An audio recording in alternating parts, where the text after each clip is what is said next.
Ahora sí, nuevamente viene una ronda de trabajo en el exterior, fuera del país. Viene una época de consultor otra vez desde Bolivia. Ya estoy fuera del gobierno, estoy distanciado del MIR, estoy distanciado de la vida política y vuelvo a mi trabajo de consultor.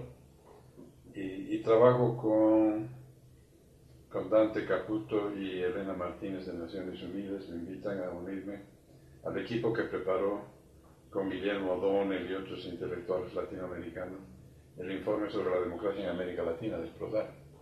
Estuve 3 años en la preparación del informe, en la redacción del informe, en la propagación del informe, que fue un informe que causó un impacto importante en la región, porque era una visión nueva de la política latinoamericana, y en cierta medida, no en cierta medida, con absoluta claridad identificó los problemas de la democracia y las cosas que vendrían después en los años 90, con la oleada anticonsenso Washington. Porque la pregunta básica del informe es: ¿cuánta pobreza puede soportar la democracia? ¿Cómo los derechos políticos se sobreponían a los derechos económicos de la ciudadanía y a los derechos sociales de la ciudadanía? Que la ciudadanía no era el hecho de votar, sino el de participar y el de beneficiarse de la actividad económica, y la concentración, del grado de la concentración de la riqueza que había traído la ola neoliberal y la concentración del poder que discriminaba a los sectores y el claro distanciamiento de los partidos políticos de la sociedad estaban en ese informe. Lo que nosotros sentíamos en el país, nos quedamos sin pueblo, lo que decía ese momento. Los partidos comenzaron a creer que ellos eran dueños del Estado. Y es la reproducción del poder, es la lógica que guía a los partidos políticos y se mueven y la sociedad queda por debajo, distanciada de los partidos. Y entonces hay una brecha, pues, hay una brecha, y el informe sobre la democracia lo dice con claridad. Ahora, en ese informe hay una discusión que todavía ahora vuelve a tomar otra dimensión. Estamos hablando ya del 2011, que es el de: ¿puede haber democracia sin partidos? La lógica de ese informe era que no, que de ninguna manera, que los partidos políticos eran el elemento central de la construcción democrática. Pero en el 2011, y yo les decía en esa reunión: cuidado, cuidado, cuidado, hay formas de movilización y participación social que están desbordando a los partidos políticos. Lo que estamos viendo hoy día en el mundo, con los indignados en España, los Occupy en Wall Street, con la primavera árabe, la marcha del TIP, la movilización social. El mundo está movilizado por fuera de los partidos políticos. En Europa y en Alemania y en España están preocupados por el futuro de la democracia descansando en partidos políticos. Y ese ha de ser un tema que viene feroz para discutir, un tema teórico y práctico fundamental. ¿Qué clase de democracia es esta del siglo XXI?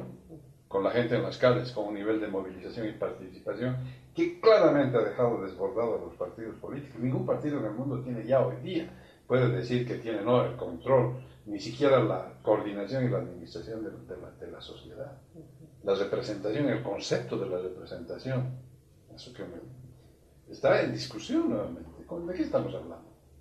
Y el informe de la democracia tomaba posición por el lado de los partidos, pero después las cosas ocurrieron acá en el país. Yo recuerdo mucho este informe de la democracia porque se vincula a la otra cosa que hice antes de salir del país, que fue el diálogo nacional, porque en el diálogo nacional lo que se trataba era de sentar en la misma mesa al Estado, a los partidos y a la sociedad.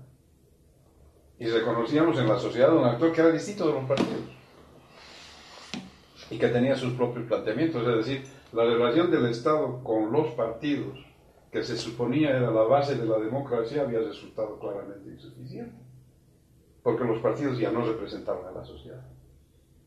Y por eso el diálogo nacional. Las reformas del 92 que tenían el propósito de alimentar el sistema político con los diputados uninominales, etcétera, para romper la hegemonía de las camarillas partidarias, se había probado también insuficiente.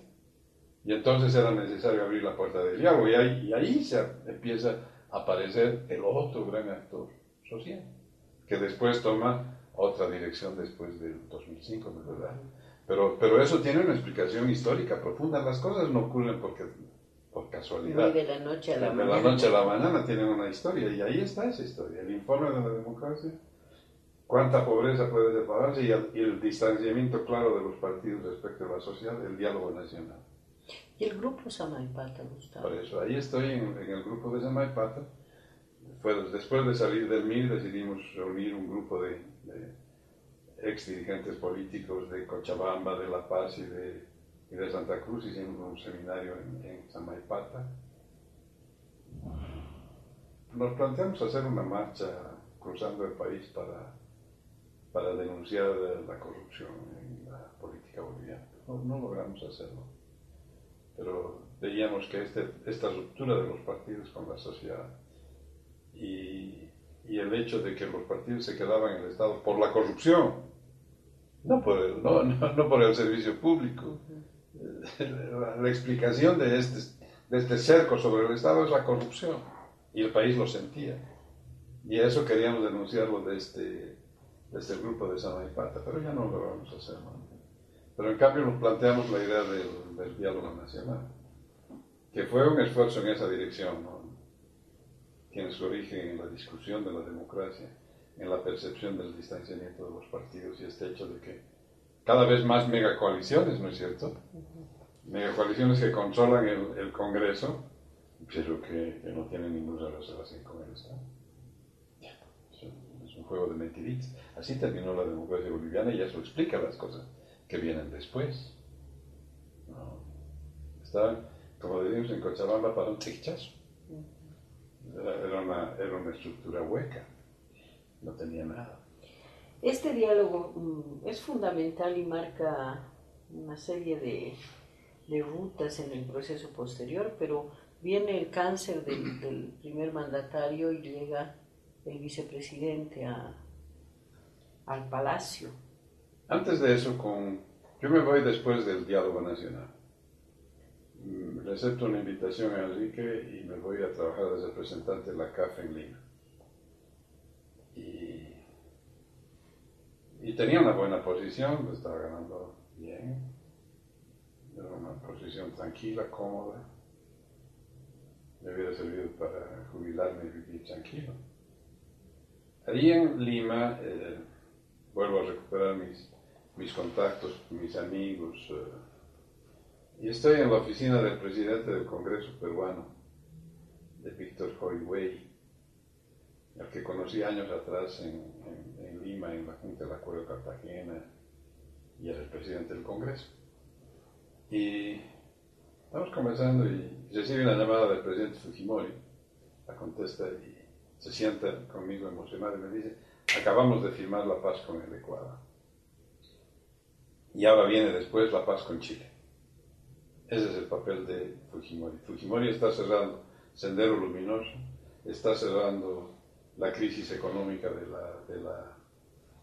la hiperinflación, y está cerrando los problemas fronterizos del Perú. Esa es la contribución histórica de Fujimori. Estoy en su despacho. Salgo de ahí y digo, bueno, ¿y qué pasa si ya ha desaparecido el problema Ecuador-Perú? Y con la intención de resolver el problema Ecuador-Chile, ¿qué queda de Bolivia y el mar? ¿Dónde está?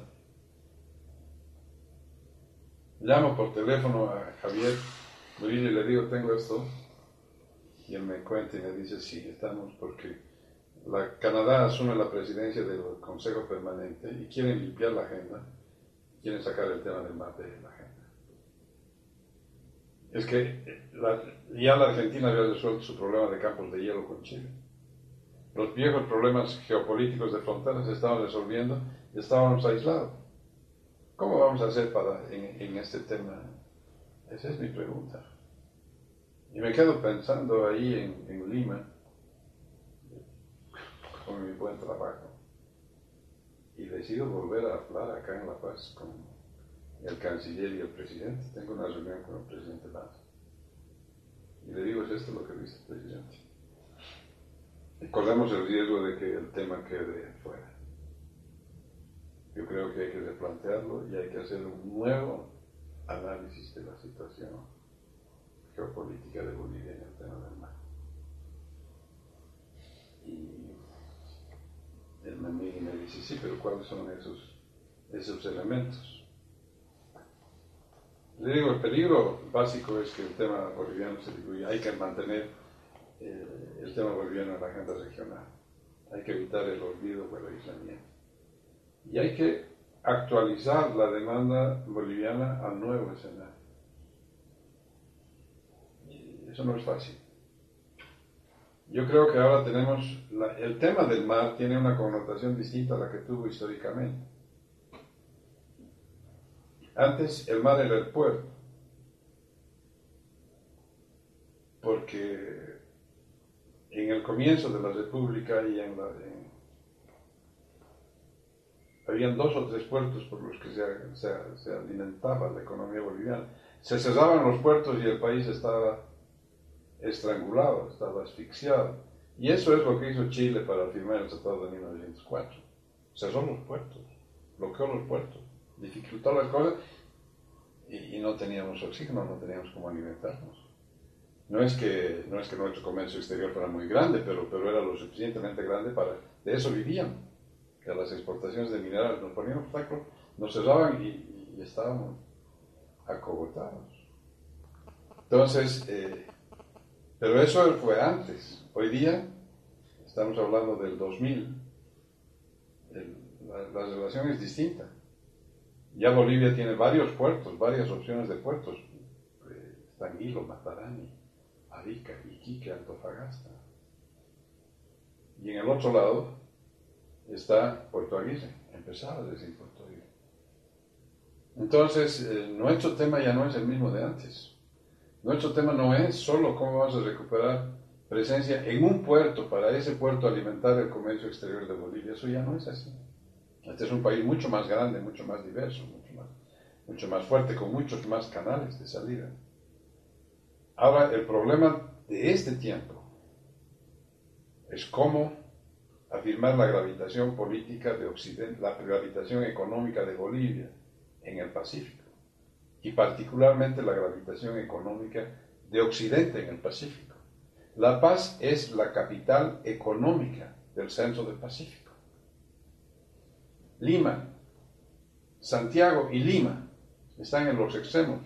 En el centro, la capital de ese centro, que incluye el norte de Chile y el sur de Perú, es La Paz. Entonces lo que hay que hacer es afirmar la gravitación y la presencia económica y política boliviana en esa zona, complementada por una salida soberana. Pero no es solo la salida soberana. Es ahora más importante que eso la gravitación económica de Occidente. ¿Y por qué? Por el crecimiento de Santa Cruz y el Oriente vinculado a Brasil. Porque eso desequilibra el país. Y si La Paz y el Occidente no tienen un ancla en el Pacífico, se rompe el equilibrio geopolítico entre Oriente y Occidente boliviano y se produce un conflicto grave que afecta de raíz la unidad del Estado boliviano. Ese es el tema. Entonces, la manera de mantener la unidad es potenciar Occidente. Y potenciar Occidente significa gravitar en el Pacífico. Esa es la nueva lógica de la presencia boliviana en el Pacífico y la explicación geopolítica del tema de aquí para los próximos 50 años. Y debemos hacerlo ahora, y es una visión distinta de la que teníamos antes. Esa es la razón. Y para eso lo que hay que hacer es plantear un proceso de integración trinacional entre Bolivia, Chile y Perú en esa región. Reconstruir esa región, en la que Bolivia y La Paz tienen una posición importante. No hay que decirlo demasiado fuerte, porque obviamente peruanos y chilenos además lo saben. Saben perfectamente que Arica e Iquique dependen de Bolivia, pero lo saben con claridad meridiana. Así como Lima sabe desde siempre que la relación de Arequipa y Cusco con Bolivia es muy profunda, y la explicación de la Confederación Perú-Boliviana. O sea que esto tiene raíces históricas, geopolíticas muy antiguas y muy profundas. Pero es ahora que nosotros debemos tomar la iniciativa de colocarnos ahí. Pero además eso implica una cosa que significa una ruptura profunda con la tradición boliviana de la política exterior, que es un país encerrado sobre sí mismo, un estado tapón en el que los caminos se cierran. Nosotros debemos ser un estado puente en el que los caminos se abran. Es decir, Bolivia tiene que ser el puente entre el Atlántico y el Pacífico, entre el Brasil, Perú y Chile. Cuando veo las discusiones sobre el TICMIS, pienso en eso. Están quejándose de los caminos cuando los caminos son ese puente. No porque estén cruzando el TICMIS, no, yo no estoy pensando. Yo estoy pensando en la conexión que une a los dos continentes. Hay que cuidar el medio ambiente, etc. Pero es vital desde el punto de vista de la proyección geopolítica de Bolivia que se equilibre entre el Atlántico y el Pacífico, porque si no vamos a ser estrictamente dependientes de Brasil. Y eso tiene que ver con toda esta visión geopolítica. Y eso es lo que hablo con el presidente Banzer. Y me dice, vaya, de cónsul a Santiago. Y yo acepto, ex canciller, ir de cónsul a Santiago. Y ese es todo un mensaje a los chilenos que exigían siempre antes el establecimiento de relaciones diplomáticas para conversar. Pero con un ex canciller no pueden plantear eso. Y yo conocía además a los actores de este Lagos y Frei y el presidente Patricio Aylwin. Todos ellos, yo había estado negociando y conociendo por 20 años. Enfrentado con ellos.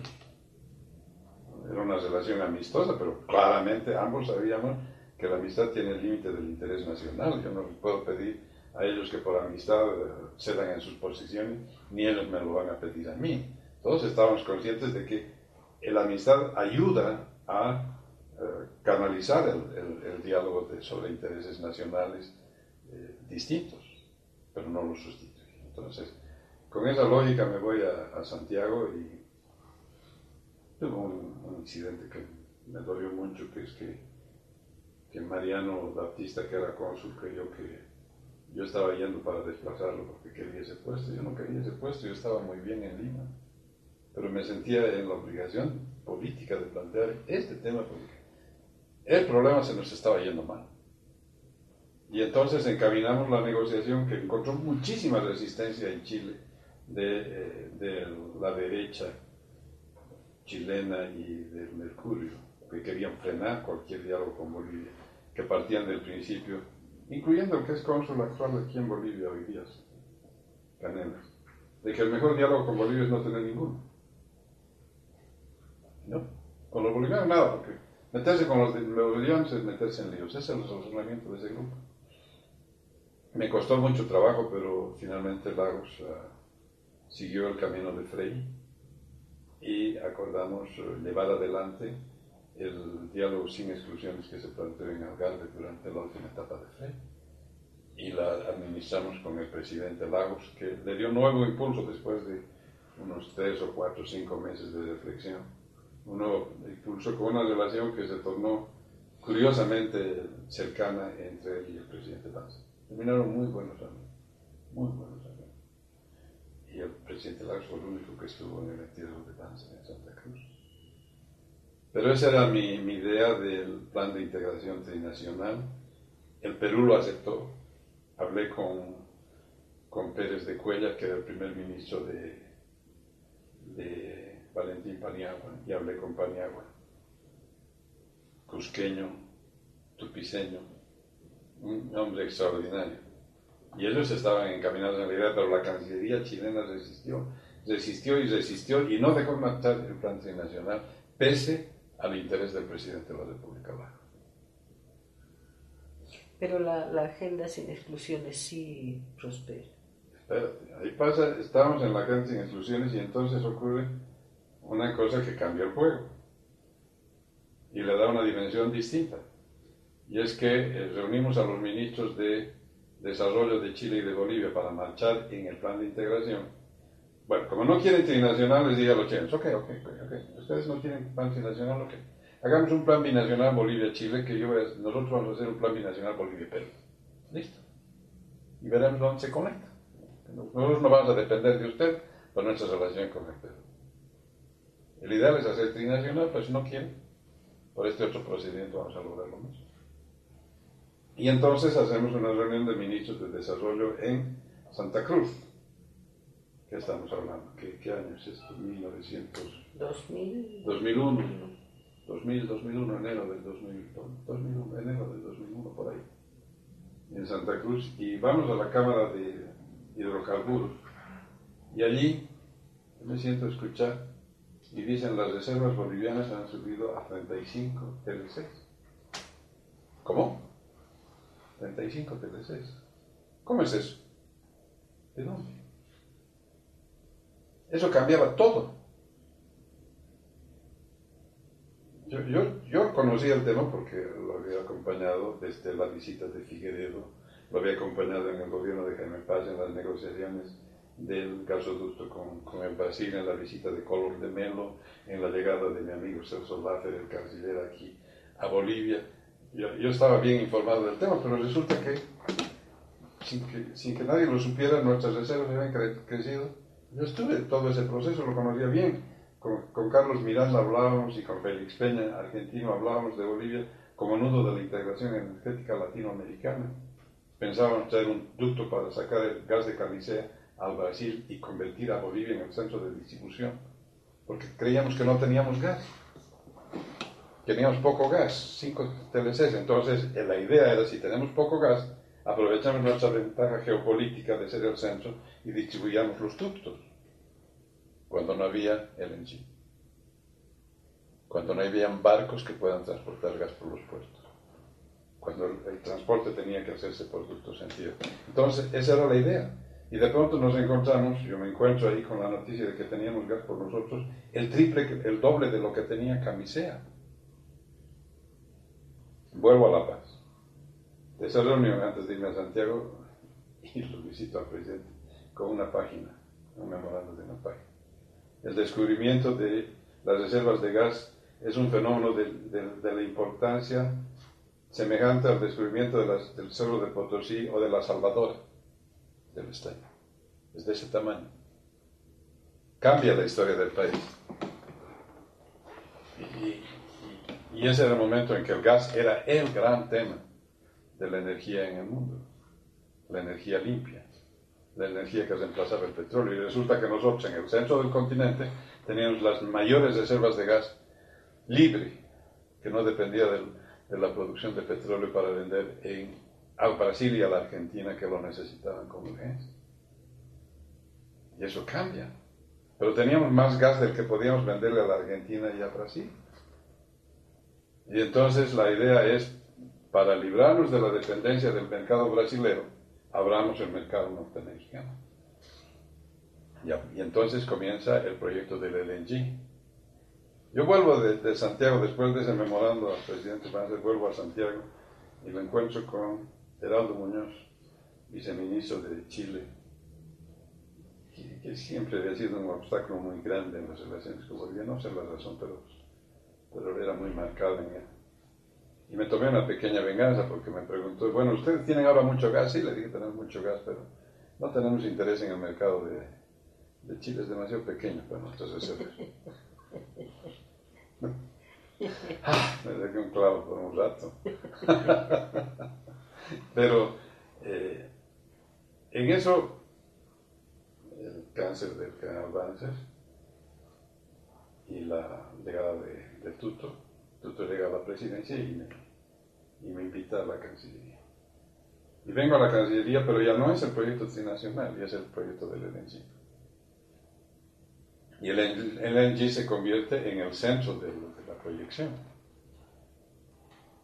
Pero también nos cambia la relación con el Perú, porque Resulta que ahora el Perú y Bolivia están disputando por quién llega primero al mercado de los Estados Unidos. Y el Perú decide hacer todo lo que sea necesario para que el gas de camisea sea el primero que llegue.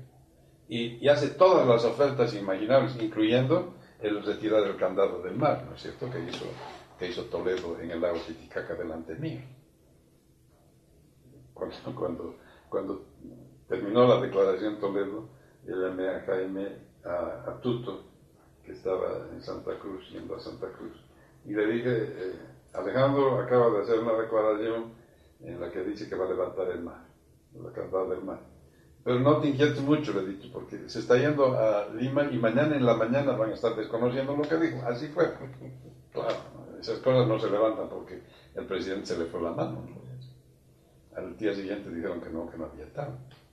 Pero estaban decididos a hacer cualquier cosa y el cónsul peruano aquí en La Paz, el embajador peruano, hizo todo lo que estuvo a su alcance para evitar que el proyecto del LNG se concretara y saliera adelante el proyecto del Perú. Pero no obstante, nosotros trabajamos, lamentablemente en nuestro tiempo político, otra vez como en el tema del mar, el 79 teníamos un espacio de tiempo muy apretado. El 79 tuvimos 2 meses y medio para hacer la asamblea, ahora tuvimos 1 año para hacer un proyecto gigantesco y una negociación política enorme. Y la terminamos en junio, julio. Ya estabas en Cancillería. Ya era canciller, por eso, en canciller, el año de cancillería es la negociación del LNG. En reuniones con Perú, con Toledo, con Diego García Sayán, con Lagos, con Soledad Alvear, con toda esa negociación. Y finalmente acordamos la creación, y ahí con el apoyo inestimable de un grupo de expertos bolivianos como Edgar Camacho, Charlie Turralde, armamos un equipo de buen nivel, ellos me apoyaban en la negociación. Inclusive hicimos una reunión de expertos internacionales reservada en Santa Cruz, a la que llegó Ramiro Bretón, el que está ahora asesorándolos en el tema de la Haya. Ahí lo conocí. Nos tomamos bien en serio y organizamos un proyecto de una zona económica especial, donde Bolivia tenía acceso para construir una planta de liquefacción, de gasificación, de liquefacción. Llegaba el tubo de gas por un ducto boliviano hasta un puerto boliviano en el Pacífico. En ese puerto boliviano, una zona industrial, se licuaba el gas en una zona industrial boliviana administrada por la ley boliviana administrativa y empresarial. Se embarcaba en un puerto construido por Bolivia, en unas naves gasíferas de bandera boliviana. Esa era la zona económica especial. Soberanía funcional sin soberanía política, con una presencia que entra en la lógica que te mencioné antes, de la gravitación económica. Teníamos un punto industrial en el Pacífico boliviano y el occidente tenía la concentración de las fuerzas ahí, con mano de obra boliviana en proyectos industriales bolivianos. Ese era el plan. Lo terminamos en los últimos minutos, pero ya no había tiempo. Y eso tenía que completarlo el siguiente gobierno. Y se lo dejamos a Sánchez de Lozada. Yo recuerdo la reunión que la transmitimos y la pregunta fue, ¿y por qué no lo hicieron? Y la respuesta fue muy simple, porque ustedes no lo hicieron. Porque Sánchez Berzaín dijo, ¿y por qué no lo terminaron? Con el atrevimiento que tenía. Y Sánchez de Lozada le dijo, porque yo le pedí que no, pues. Claro, ni él, ni Jaime, ni el Bombón querían que Tuto lo completara, pues porque ellos querían completar. Y además nosotros no teníamos mayoría ni había tiempo físico para hacerlo. Y entonces ahí quedamos y después las cosas ocurrieron como ocurrieron. La movilización popular, la bandera de la guerra del gas, terminó con el proyecto. Y ahí terminó. Fue un proyecto, un momento bien importante. Yo creo que fue una de las construcciones políticas, técnicas, económicas más interesantes que que se han hecho en el tema del mar. Ahora, en medio de todo eso, el país que estábamos hablando del 2000, de que se empezaba a volcar hacia el Pacífico, hoy día ya es un hecho. El principal puerto de Bolivia ya no está en el Pacífico, el principal puerto de Bolivia es Puerto Aguirre. Puerto Aguirre transporta el 36 o 37% de la exportación boliviana. Solo un puerto, y el puerto de Arica y de Iquique sumados hacen 40%. Es decir, el mundo se ha movido, y eso es lo que quería decirte al comenzar el testimonio. El mundo se ha movido mucho, y las verdades que parecían inconmovibles ya no lo son. Y tienes que tener siempre el coraje de mirar las cosas con ojos frescos. Porque si tratas de resolver los problemas nuevos, como es la tentación tradicional, con las recetas pasadas vas a fracasar. Inclusive hoy día ya no sería posible, o yo no recomendaría replantear el proyecto de la LNG como en la forma como está, porque ya cambió el mundo del gas. Entonces, si vamos a volver a ver los temas, lo que pasa es que los problemas fundamentales siguen, pero las condiciones para enfrentarlos varían. Y eso es lo que la vida política te debe enseñar a corregir, ¿no? A ajustar tu pensamiento y tu práctica a las realidades concretas de cada momento. Bueno, además de agradecerte, no puedo evitar la tentación de preguntarte tu opinión sobre la vía de la Haya. No creo que vaya a haber la vía de la Haya, no creo. En primer lugar, va a llevar mucho tiempo meditar sobre el asunto, mucho más tiempo plantearlo y mucho más tiempo que la Haya se pronuncie sobre el asunto. Entonces, eso tiene un horizonte de 5 o 10 años fácilmente, en el mejor de los casos. No es un tema de... Ha sido un honor. Muchísimas gracias Gracias por haber estado con nosotros. Gracias a ustedes por habernos acompañado.